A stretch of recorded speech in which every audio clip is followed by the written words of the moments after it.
추측건대는 광개토 태왕께서 일단 이 육지에 와 있는 외를 소탕을 하고 그 다음에 대마도까지 가서 또 소탕을 하고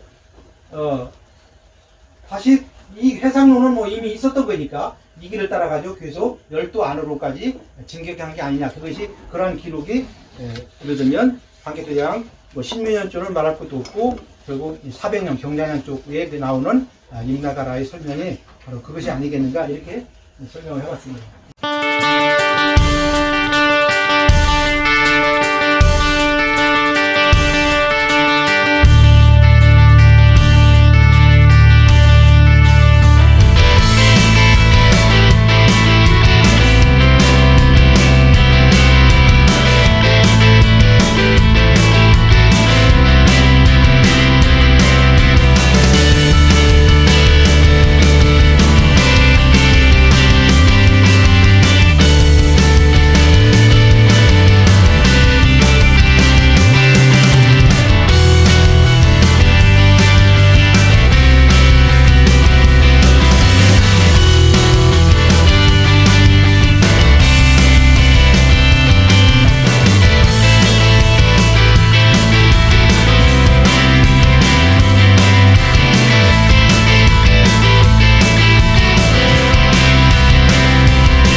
네, 방금 소개받은 이창입니다.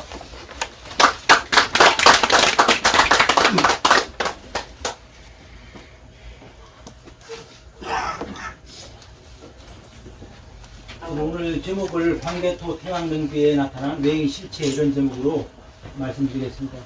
아시는 것처럼 광개토 태왕은 391년부터 412년까지 이렇게 제위를 했습니다.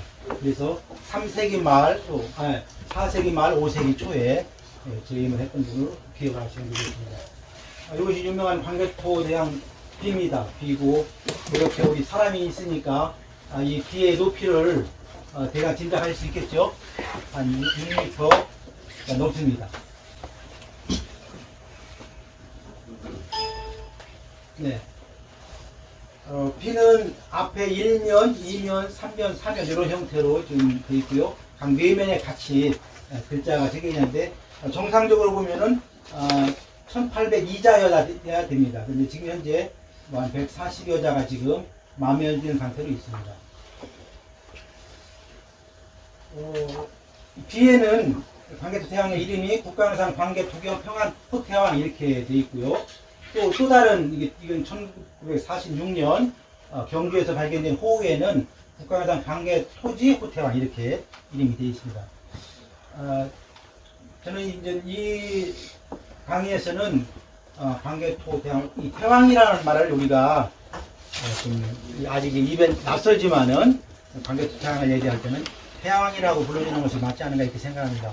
그저기 이제 가야 전시회도 가보니까 가야에도 대왕이라는 말이 썼더라고요. 그래서 가야에서도 대왕이라고 썼으면 틀림없이 고구려에서는 달리 썼을 것이다 이렇게 생각이 들고, 이게 태왕이라는 것은 혹시 이제 그 어떤 제국의 왕으로서 어떤 위상을 말해주는 게 아닌가 이렇게 생각하고요.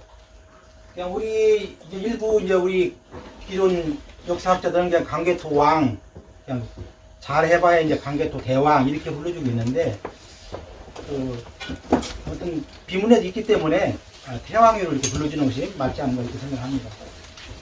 아시는 것처럼 가장 중요한 귀절이 뒤에 맨 앞에 있습니다. 이 추모왕에 관한 내용이 나오고 북부에 관한 내용이 나오고 천재지자 이렇게 나오고 있는데요. 여기서 저는 뭐 추모왕 상당히 중요한데 가장 중요한 건 역시 이 북부여라는 말이 이 비문에 있다는 얘기죠. 그래서 이 의미는 뭐냐면, 그러니까 시조 추모왕을 얘기할 때 뭐 고려 또는 고구려라는 말을 쓰지 않고 오히려 북부여를 먼저 높였다는 얘기는 북부여가 바로 단군 조선으로부터 이어왔기 때문에 그 역사의 국통을 스스로 지금 북부여를 통해서 단군 조선으로 올라가는 그것을 좀 암시해주고 있지 않은가 이런 생각을 해봅니다.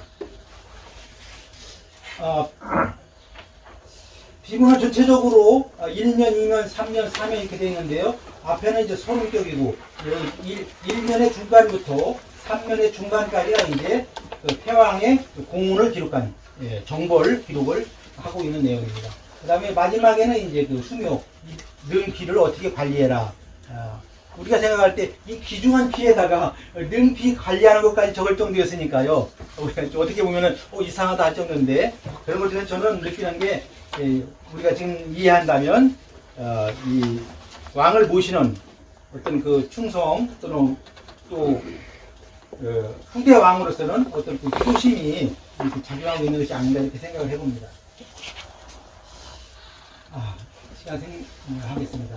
제가 이제 오늘 주제로 말씀드리는 귀절은 바로 이것이 이제 일본화대 맨 처음에 가서 이 쌍구 감옥분이라는 얘기는 비 탁불한 걸 보고 그걸 베껴가지고 그린 거거든요. 그래서 일본이 가지고 있는 이 쌍구 감옥분은 이렇게 선명해요. 이건 그러니까 요 바깥에 이거 다 목칠을 한 거니까 이 글자가 보이도록 바깥에 목칠을 한 게 이제 쌍구 감옥분이거든요. 실제로 탁불하면 이런 결과가 나오거든요. 그래서 이게 문제가 이제 이 외에 요 규정인데 신묘 이것에 이제 선명하게 이렇게 나와 있죠. 그래서 초기에 우리 학자들도 일본에서 이 쌍구 감옥본 가서 일본 사람이 맨 먼저 베껴 와가지고 글씨로 쓴 요것이 이제 국내 유포되면서 사실은 이제 해석에 오류를 범하게 되는 거죠. 가장 중요한 구절입니다. 이게 소위 말해서 신유년 391년에 대한 기록인데요. 이렇게 쭉 백잔신라 쭉 해가지고 여기서부터입니다. 이 외의 신묘년 일본식 해석으로 말은 그 다음에 도해, 파, 백잔, 또 뭐뭐 신라, 이의 식민 해가지고 1889년입니다. 그러니까 일본 사람들이 맨 처음에 비문을 찾아서 처음으로 발견했죠. 그 전에는 비문이 없었죠. 왜냐하면 이 일대가 공급령이라고 해서 누구도 출입을 금지했던 곳이기 때문에 아무도 들어갈 수가 없었어요. 그래서 공급령이 해제되면서 이곳에 이제 집안에 들어갈 수 있었는데 그때 맨 먼저 들어가서 비문을 이 탁본한 사람은 관월사인하는 사람이 있고 그다음에 그것을 비문을 발견해가지고 일본의 그 첩보 장교가 이걸 보니까 아주 이건 우리 일본한테 아주 중요한 내용이다 해가지고 이것을 이제 일본 육군 참모 본부로 보내서 그때부터 이제 욕고이가 연구를 했죠. 이게 이제 131년 전 얘기입니다. 131년 전에 최초로 비문을 발견해가지고 일본이 처음으로 해석을 했어요. 이것을 히어로그라는 잡지를 통해서 공개했는데 이 중요한 규절을 일본이 맨 처음에 해석을 하면서 문제가 발생된 거예요. 뭐라고 해석했냐면 백제와 신라를 파하고 누가? 외가. 그러니까 바다를 이 신묘년 여기 신묘년에 외를 주어로 본 거예요. 일본 사람이니까 당연히 자기들을 주어로 보겠죠. 그 외가 391년 이 신묘년에 백제와 신라를 백제라고 한 거죠. 백잔 오다가 신라를 넣은 거거든요. 그래서 백제와 신라를 파하고 신민으로 삼았다. 누가 신민으로 삼았냐? 주어를 우리 외가 그렇게 했다 얘기죠. 처럼 정한론이 대들일 때인데 자기들이 아니라 한국이 써오는 이 최초의 이 대왕 능비에 일본이 와서 신민으로 삼았다는 이 기준에 나오니까 일본의 그 육군 참모부가 뭐 요즘 말로 해서 깜짝 놀라지 않았겠습니까? 이것이 이제 정한론의 새로운 이론이 이제 제공되는 것입니다. 그것이 벌써 131년 전인 얘기인데요. 당연히 이제 이러한 해석에 대해서 우리 한국 학자 중에는 정인도 선생이 이건 아니다. 왜 이 광개토대왕 태왕의 비문에 일본의 치적을 저렇게 적어놨겠느냐. 이건 우리가 뭔가 이상하다 이렇게 하신 거죠. 근데 다만 이제 정인도 선생님은 글자가 잘못됐다고 보지는 않고 그냥 그 탁본밖에 없으니까 그냥 그 탁본 가지고 해석만 다시 하신 거예요. 너희들이 해석을 잘못했다. 내가 해석할 테니까 봐라 해가지고 해석을 하신 거예요. 일단은 외를 주어로 했어요. 뭐 어차피 여기 이렇게 비문에 외라고 돼 있으니까. 그래서 외가 신유년에 일찍이 고구려를 침략하여 왔으므로 여기까지는 왔다는 얘기를 고구려에 왔다고 해석하신 거예요. 그래서 고구려는 여기서 여기 생략됐다고 보신 거예요. 고구려라는 주어가 생략돼가지고 일본 너희들이 마음대로 해석한 거니까 이게 아니다 라고 설명하실 거거든요. 그래서 이제 고구려는 여기서 한 거죠. 일찍이 바다를 건너서 외를 여기를 파했다는 얘기는 다시 고구려가 외를 바다에 건너가가지고 일본을 외를 파했다는 얘기다 이렇게 이제 해석을 하신 거예요. 그래서 공략을 그래서 이제 외를 쳤다. 그 다음에 이제 백제가 외와 통하여 신라를 침해함으로, 그래서 여기 백잔 요 글자 빠진 글자를 이제 정인부 선생님이 연침이라는 말을 이제 보교를 해가지고 이 말을 넣어서 해석을 하면은 이게 되지 않느냐 해가지고 정인부 선생님이 그렇게 해석을 하신 겁니다. 근데 이것도 이렇게 해석을 해봤지만 그렇게 뭐 만족스럽지가 않아요. 뭔가 좀 말이 좀 이상하다. 뭐 이거 억지로 해석한 거 아니야. 뭐 예를 들어 이제 중국의 왕건군 같은 사람은 너무 어째 석학인 정인부 선생님이 이렇게 해석하셨을까라고 이제 의아했는데, 아무튼 이 비문 상태 가지고는 고구려를 주어라는 하려면은 요 앞에다가 이제 고구려를 넣어가지고 고구려가 다시 너희 외를 파한 거야, 이렇게 이제 해석을 하셨던 것이죠. 북한의 이제 박시영 이분도 이제 그 정인부 선생님의 학설을 따라가지고 거의 이제 그런 뜻으로 이제 해석을 했습니다. 왕건군도 이제 그런 뜻으로 뭐 아무튼 외가를 주어로 본 건 맞고, 그다음 다만 이제 이 중국 제 3자의 입장에서 왕건군이 해석을 했는지 한번 볼까요? 10년 이후로부터 외구가 바다를 건너왔다. 여기 일단은 여기서 외가 이제 고구려를 건너왔다 이렇게 해석을 했어요. 그 다음에 백잔과 신라를 쳐서 또 이 외가 백잔과 신라를 쳐서 신민으로 삼았기 때문에 뭐 이렇게 가지고 했는데, 결국 중국 학자 입장에서도 뭐 이 비문을 완벽하게 해석은 못한 것 같습니다. 이영국 교수가 이제 최근에 그게 아닌 것 같은데 아무래도 이상하다 해가지고 이영국 교수가 이제 이 외자가 이거 잘못된 글자다. 그래서 이제 외자를 뒤우자 후로 바꿨어요. 후로 바꿔가지고 아마 이건 일본이 조작을 한 게 아니냐, 이거죠. 근데 이제 단지 신초 선생님도 1914년에 이 비를 보고서로 칼과 도끼로 글자를 쪼은 것 같다 이렇게 말씀하셨어요. 그 다음에 그 말씀 이외에는 다른 말씀을 안 하셨기 때문에 우리들 어떻게 해석하셨을까가 궁금하지만 더 이상은 해석은 없었습니다. 그래서 이제 이영국 교수가 이 자국을 보니까 이 글자를 아마 고친 것 같다. 그래서 이제 후자를 넣어가지고 해석을 했습니다. 그래서 이제 이유를 이제 불공해가지고 조공을 하지 않음으로 이런 뜻을 해서 해석을 했습니다. 이것은 이제 1914년에 발견한 그런 내용이고요.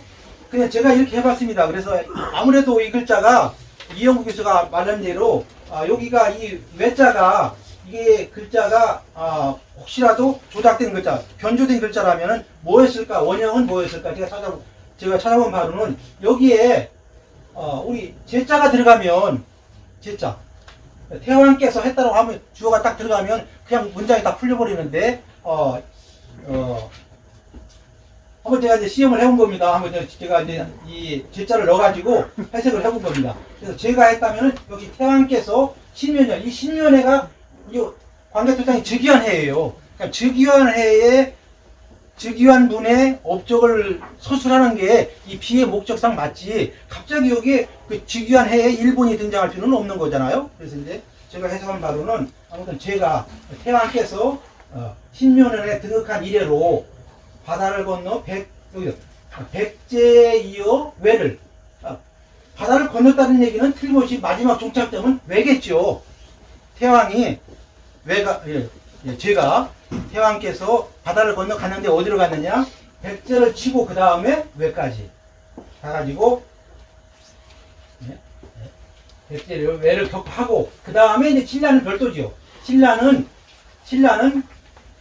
신민을 보호하기 위해서 이제 그 다음에 광개토대왕이 6년에 나가서 이렇게 했다. 그 이제 신라 이후는 신라의 신문은 뒤로 문장을 붙이고 신라 앞에까지만 따른다면은 요 앞에서 그러니까 요 연회죠. 저는 연회. 그럼 여기다 외를 넣는데 이 비문에서 이제 우리가 연구하면서 가장 느끼는 것은 일본의 불리한 내용의 글자들만 이게 마멸이 됐다는 거죠. 그러면 이제 어느 분이 농담하듯이 비가 알아서 외자만 지우려고 비가 왔겠느냐.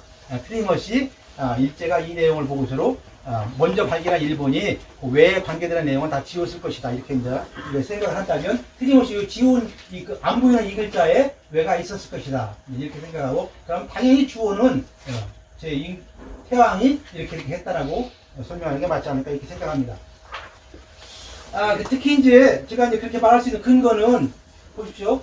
이게 사바는 프랑스 학자거든요. 이분이 1907년에 탁구한 거예요. 그러니까 한국 학자가 했다, 일본 학자가 했다면 우리가 이제 중립성에서 문제가 되니까 프랑스 분이 탁구한 것을 보면은 1907년 판인데 그 외자가 이렇게 지워져 있어요.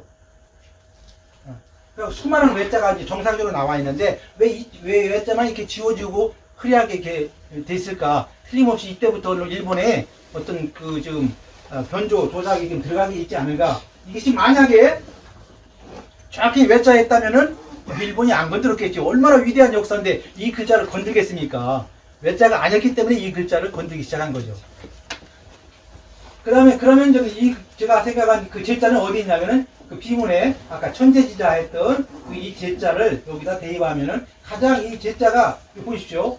이거 외자인데 이렇게 하고서 쓰면은 당연히 외자가 변조하기 가장 쉬운 글자가 임금 제자 같아요. 제가 보니까. 근데 제자를 실제로 우리가 역사에 사용했느냐? 사용했습니다. 삼국유사에 이 한 규절이 나오죠. 시조왕을 동명성자라 했다. 이 규절이 나옵니다. 삼국유사에 이 한마디가 나오죠. 또 박창하의 고구려사 초량에도 천재라는 말을 썼고요. 또 우리 환단곡이 고구려 본기에도 왕궁수를 제궁수를 이렇게 쓰고 이게 표현하는 것들이 있고요. 물론 중국 문헌에도 우리 저기를 제라고 표현한 분이 있습니다. 왜 시친다. 그 당시 이제 신치호 선생님은 틀림없이 물론 그 뒤에 이제 우리 한국사교에 나오지만 외하고 백제는 동맹관계였다 이거죠. 그러니까 외하고 백제는 동맹관계이기 때문에 같이 계속 같이 등장하고 있죠. 그다음에 이제 왕궁군 중국 사람이 봤을 때는 왜 그 당시 광개토대왕 비문에 등장하는 외의 존재는 뭐냐? 해적대라고 아예 단정을 해버렸어요. 그것은 정규 군대가 아니고 그 해적대다 이렇게 규정을 했습니다. 북한의 박시영은 신이란 말은 가당치도 않는 얘기다. 일본은 뭐 자기들 내는 대로 그것은 일본의 통솔이라는 게 뭡니까? 왜는 일본 대화 조정 뭐 일본군 등 일본의 통일 군사력이라는 뭐 이해해야 된다 이렇게 뭐 자기들은 그렇게 좀 해석하고 있죠. 이것은 뭐 130년 전부터 하는 얘기니까. 또 연면대학의 박진석도 그런 뜻으로 얘기를 했고요. 우리 이제 최재덕 교수님은 이렇게 했습니다. 삼국사기 초기기로에 나타나는 외나 또는 광개토대왕 비에 나오는 외는 일본 원주민이나 야마토해가 될 수 없다. 즉 신라를 침범하는 점도 쭉 봐서 이 비문에 나오는 이때의 외는 북규슈에 있는 외의 가능성이 없다. 그러니까 북규슈 한쪽 지방에 있는 왕궁군이 얘기한 대로 해적대일 것이다. 이렇게 이제 이해할 수가 있겠습니다. 이따가 이제 이동희 교수님이 자세히 설명하시겠지만 이제 김석형 북쪽 학자는 이제 삼국의 군국설로 북규슈의 외왕 정도로 설명하고 이 외왕이 백제 사람일 것이다 이렇게 이제 설명하고 있습니다. 그래서 백제 왜 앞에서도 좀 남친 교수님 말씀했지만은 아무래도 신채호 선생님 말씀처럼 백제와 외는 동맹관계고 또 북규슈 이 지방을 보면 외왕이 있다고 하지만 아마 이건 백제에게 사람이 가서 다스렸을 것이다. 그래서 백제하고 외는 이 광개토대왕 비문에서 늘 같이 따라다닙니다. 그러니까 고구려에서 가장 미워한 게 백제잖아요. 그래서 백제 미워해서 백제도 치지만 또 같이 또 일본 외도 치고 이렇게 나옵니다. 이종학 교수는 그 당시 그 대마도 외의 병력 규모는 한 1000명 정도 될 것이다 이렇게 하고 있습니다. 이영규 교수도 그 당시 외에는 뭐 노략대라는 수준이다 이런 정도로. 그리고 또 이제 한 가지 이제 이 비문에서 우리가 이제 임나와 관련해서 봐야 될 중요한 이제 기술이 나옵니다. 앞에는 신민현인데 뒤에 이제 임나 관련 말이 나오는데 언제냐면은 경자년 400년에 경자년 쪽 기사에 바로 이제 그 임나라는 말이 나오게 하죠. 근데 이 앞에도 공교롭게도 둘린 8글자가 안 보여요. 없어졌어요. 이 8글자가 없어요. 그 바로 앞에 이제 임나가라의 정발생에 이르러서 성을 빼앗았다 이런 말이 나오는데 바로 이제 유일하게 임나가라, 임나가 나오죠. 그러면 여기서 중요한 것은 왜 이 글자가 또 없어졌는지도 궁금하지만 아무튼 여기에 당연히 그렇다면 임나가 한반도가 아니라면 여기 규정에 이제 바다를 건너갔다는 말이 나와야 돼요. 그러잖아요. 다시 또 광개도 대왕이 앞에서도 얘기했지만 이 400년에 다시 일본을 12에 들어갔다는 말이 나와 있는데, 그걸 해설할 수 있는 것은 이 괴원 선생님이 이 8글자를 고교를 하셨어요. 관병 섭적 2월 협곡 이렇게 해가지고 보기를 했는데, 내용은 뭐냐면 이 관병이 도망가는 자취를 밟아 바다 건너 협곡했다. 이렇게 여기서 이제 이 월자를 건너간다는 월자를 이제 도자로 해석을 해서 하면은 바로 이제 이 고구려군이 400년에도 가서 바다를 건너가서 그러니까 바다를 건너 예를 들면 육지에서 외적을 격퇴하고, 두 번째 여기는 나와 있는 걸 보면은 여기 왜 그 등 뒤에 쫓아가서 이렇게 추격을 했다는 말이 나오니까, 틀림없이 이것은 육지에서 선멸을 하고 도망가는 외적의 때 뒤를 쫓아가서 바다 건너가 가지고 계속 추격을 해서 결국은 임나가나 돈바스까지 간 게 아니냐, 이렇게 이제 해석할 수 있는 거죠. 이것은 물론 이제 그냥 우리가 임의로 보결을 한 거지만은, 아무튼 이 괴원수생의 이 보결이 괴원수생 혼자만 한 건 아니고, 요 귀절이 그 영이라는 분, 중국에 그 탁분했던 그 영이라는 분도 이런 글자가 나오고, 유사한 이 글자에 대한 해석 보결들이 유사한 글자들이 있습니다. 그래서 일단은 이 규절만 보더라도 임나는 한반도가 아닌 바다 건너에 있었다, 우리가 이렇게 해석할 수가 있겠습니다. 그래서 그동안에는 어떻게 해요? 이 400년 경자년 쪽에 나와 있는 임나를 어떻게 해석해 왔냐면, 북한의 이제 박시영 이분도 그냥 금관가요 정도로 해석해 왔고요. 왕건부도 금관가요 해석해 왔고, 이용구 교수도 뭐 금관가요로, 이제까지 대부분 우리 국내외 학자들이 금관가요 정도로 이렇게 해석을 해왔습니다. 이에 대해서 이제 최재석 교수가 한반도에는 이런 임나가 없었다 이거죠. 네? 한반도에 있는 게 아니라. 그래서 이것은 틀림없이 한반도에 있는 가야와 임나는 별개다. 이것이 이렇게 이제 주장을 하기 시작한 거죠. 또 하나 이제 일본이 주장하는 말의 모순점이 뭐냐면, 일본이 말하는 것처럼 한다면 일본 열도에 있는 임나는 한반도의 가야가 망한 지 80년째 100년을 더 존속했으니까, 만약에 두 개의 나라가 있었다면 그것은 별개의 나라로 봐야 된다는 얘기죠. 이 가야에, 이 한반도 김해에 있는 가야가 임나가 아니라는 얘기죠.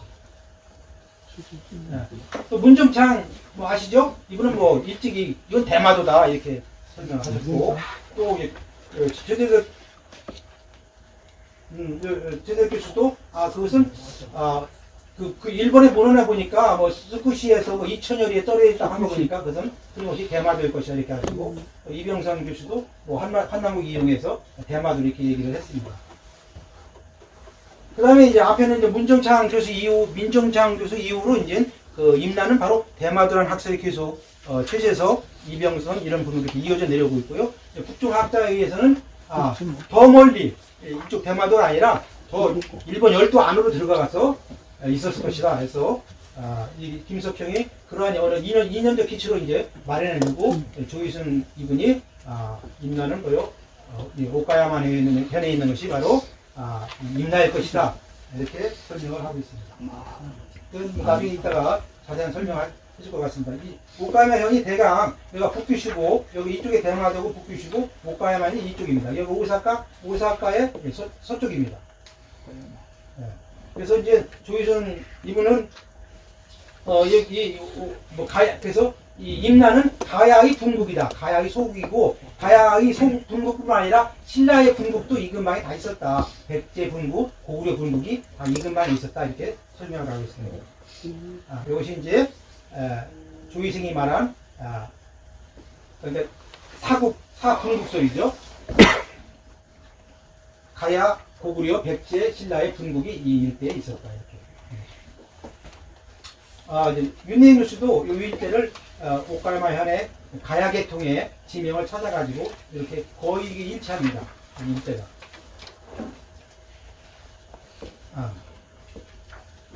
우선 이제 예를 들면 이것은 이제 국립중앙박물관에 이번에 전시하면서 이 그림이 하나 있더라고요. 이 그림 자체는 미입한 것이 많지만은 이 그림 당시에 항로라는 거죠. 그러니까 여기 김해에서 이 대마도를 거쳐서 위해로 가는 길이 있고 이렇게 해서 목가의 마을에서 이렇게 기나이로 들어가는 길이 있고 또 대마도에서 아래로 가가지고 이렇게 들어가는 그런 길이 있기 때문에 틀림없이 제가 추측컨대는 광개토 태왕께서 일단 이 육지에 와 있는 외를 소탕을 하고 그 다음에 대마도까지 가서 또 소탕을 하고 다시 이 해상로는 뭐 이미 있었던 거니까 이 길을 따라가지고 계속 열도 안으로까지 진격한 게 아니냐. 그것이 그런 기록이 예를 들면 광개토 태왕 뭐 신민년조를 말할 것도 없고 결국 400년 경자년 쪽에 나오는 임나가라의 설명이 바로 그것이 아니겠는가 이렇게 설명을 해봤습니다. 이상입니다.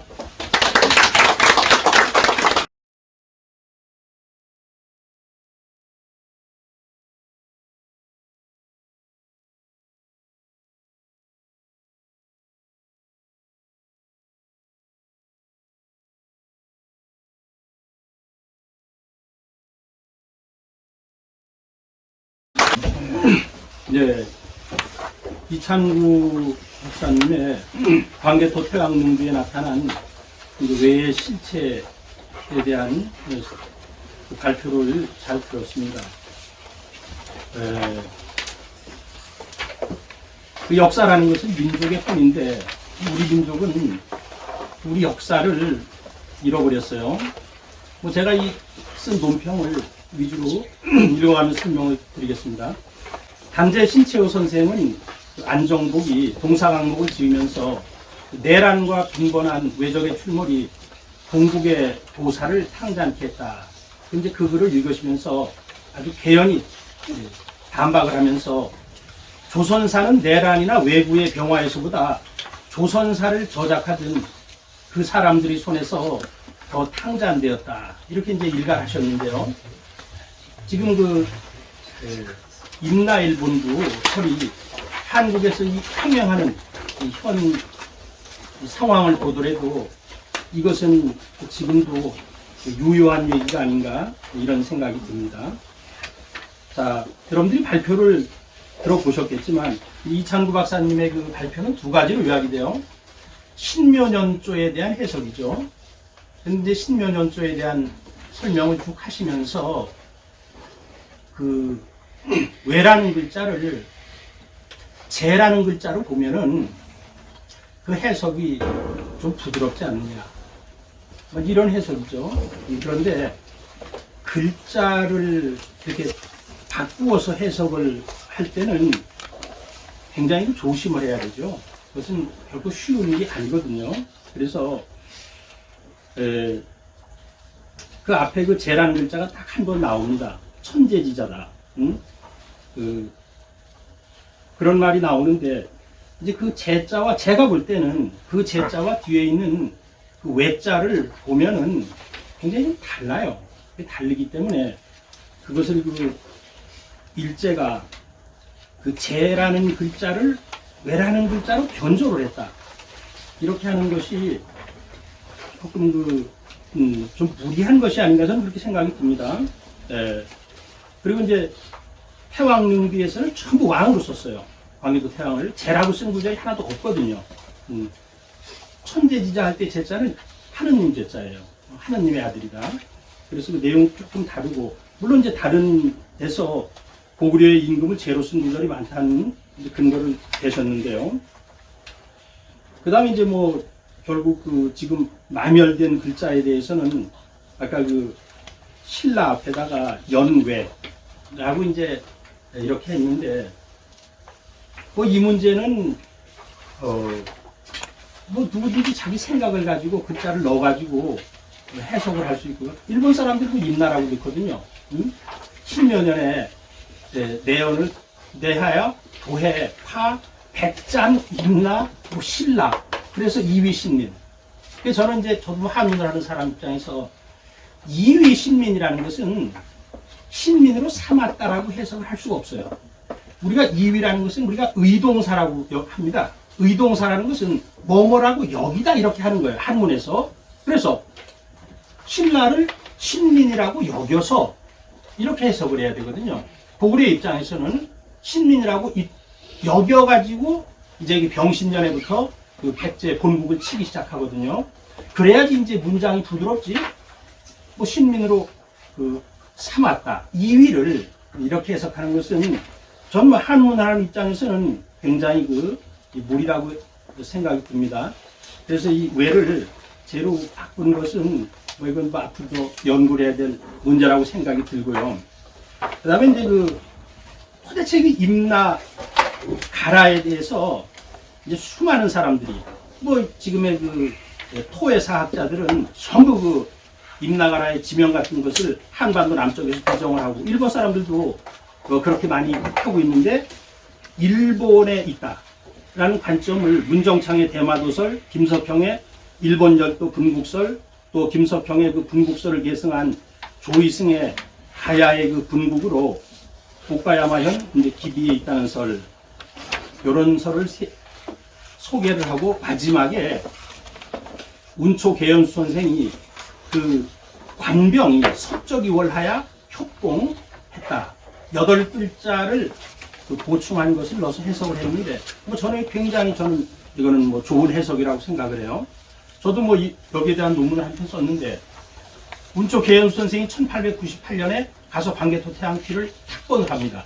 그리고 14년이 지난 뒤에 1912년에 가서 다시 탁권을 해요. 그러니까 그 사이에 전부 지워져 있었어요, 많이. 그래서 전부 일본 관련 부분만 다 지워져 있었어요. 그래서 태왕비 징실고라는 글을 씁니다. 이것을 발표를 하고 뭐 다 풍비박산이 되죠. 그 올해 운초계연 선생이 돌아가신 지 약 100주년이 되는 텐데요. 그래서 그 운초계연 선생이 징실한 것은 그 일본 사람들이 마멸하기 전에 떴던 특권을 기준으로 했기 때문에 저는 그것도 굉장히 믿을만하다고 생각을 해요. 그래서 저도 거기에 바탕을 해가지고 그 논문을 썼는데 관병이 석적 그 외의 자취를 쫓아가지고 월이라는 것은 너무러지 않은 바다를 건넜다는 거거든요. 그래서 임나가라의 종발성에 이르렀다. 이렇게 돼서 임나가라의 종발성이라는 것은 이건 뭐 당연히 우리 입장에서는 뭐 100% 대마도라고 볼 수가 있거든요. 근데 이 임나가라 이런 문제에 대해서는 사실 뭐 엄청난 설이 난무하지만 저는 환단고기를 연구하는 입장에서 환단고기를 보면은 그냥 뭐 얘기할 것도 없이 그냥 명쾌하게 끝나버려요. 환단고기를 보면은 자, 제가 그래서 마지막에 그 환단고기에 있는 그 임나의 실체를 소개하면서 제 논평을 마칠까 하는데요. 환단고기의 고구려국 본기에는 다음과 같이 기술되어 있어요. 임나는 원래 대마도다. 아주 단정적으로 이렇게 얘기를 해요. 임나는 대마도다. 그리고 북은 바다로 막혀 있다. 그리고 다스리는 치소가 있는 곳을 북미성이라고 했다. 이것은 이제 대마도의 서북쪽 끝에 거기에 이제 만으로 쭉 들어가 있는데 아마 거기 저도 가봤는데 아마 거기에 그 치소가 있었던 것 같은데 이름이 북미성이라고 했어요. 뒤에 대마도 두 섬이 임나의 통제를 받게 되어 이때부터는 대마도 전체를 임나라 그랬다. 두 번째 구절이 나와요. 셋째, 그 뒤에 임나가 삼가라로 나뉘게 되었다. 근데 삼가라의 임금들이, 이건 대마도에 있는 삼가라죠. 서로 싸웠는데 해결이 되지 않았다. 그래서 세 개로 나누어지는데 좌호가라는 신라에 속하고, 이건 대마도 북쪽이에요. 인이가라는 고구려에 속하고, 이거 중간이에요. 그 다음에 계지가라는 백제에 속한다. 그런데 놀라운 것은요, 지금 대마도를 가면은 이 인이라든가 계지라든가 좌호라는 지명을 그대로 쓰고 있습니다. 대마도에 가면은. 그래서 환단고기의 그 기록을 믿을 수가 있어요. 그 다음에 영락 10년 AD 400년에 광개토 태왕이 일본 열도에 상륙을 합니다. 대마도에 임나가라 종발성에 상륙을 했고 그 뒤에 이제 주슈에 상륙을 하는데요. 400년에 모두 고구려에 귀속되었다. 이건 뭐 태왕이고 일본 정벌이고요. 그 뒤에 이제 그 임나는 10개의 나라로 나누어서 다스려서 연정을 폈다. 근데 이유립 선생이 임나 10국에 대해서 지명을 고증을 했어요. 그래서 이건 이제 일본서기 흠명천왕 23년조에 있는 562년조에 있는 기술인데요. 자, 바다에 있는 3국 중에 가라국은 대마도고, 사이기국은 일기도고, 자타국은 오도열도에 있었다. 그리고 이제 육지에 제 논평이 3국으로 된 7국인데요. 다라국은 이게 웅본에 있었다. 그 다음에 이제 알라국은 아소산에 있었다. 근데 이 환단고기의 기록을 믿을 수 있는 것이요. 광개토대왕이 일본을 정벌하고 그 일본 정벌하는 것은 운초 개연수 선생 있던 탁본에 다 들어있어요. 일본을 아주 초토화를 시킵니다. 400년에 일본에 상륙을 해가지고 그 지명도 전부 고증을 하는데 저도 그 논문에 다 써놨는데요. 지금 그 알라국 한국의 그 역사학자들이 써놓은 알라국에 보면은 전부 그 함안에 아라가야라고 쓰고 있어요. 그런데 알라국은 원래 그 고구려의 창업자 중에 하나인 혁보라는 사람이 일본에 상륙을 해서 다파라국을 세워요. 이게 다라국인데, 근데 그 옆에 알라국이 있었는데 동성이었다 그래요. 그것이 아소산 밑에 있었어요. 아소산 남쪽에. 그런데 그 사람들이 홀본에서 이주한 사람이라 그랬어요. 홀본이라면 졸본이죠. 그러니까 일찍부터 고구려와 교류를 맺어왔었기 때문에 태왕이 일본을 정벌한 뒤에 자기들의 그 선주민, 자기들에서 이주해 나갔던 알라국 사람들은 전부 수병을 세우게 하거든요. 3번 나오거든요. 그래서 이 알라국이 일본의 아소산 남쪽에 있었고요. 졸마국이 연강에 있었고, 고차국이 방태, 벌손국이 구류미, 그리고 산반화국이 백구, 염례국이 궁기에 있었다 해서 나머지는 이유립 선생이 어디에 근거해서 비정을 했는지 모르지만 적어도 다라국이라든가 알라국이라든가 하는 것은 판단국에 나와요. 뭐 가라국 같은 것도요. 그래서 임나가라에 대해서 수많은 설이 뭐 난무하고 있는데 한반도에 있었다는 것은 뭐 그건 전혀 믿을 수가 없는 것이고, 근데 일본에서 이걸 찾고 있는데 일본에서도 굉장히 많은 설이 있지만 저는 이유립 선생이 정립을 해놓은 이것을 가지고 본다면 임나가라에 대한 모든 해답은 풀리는 것이 아닌가 하는 생각을 하면서 제 얘기를 마치도록 하겠습니다. 감사합니다.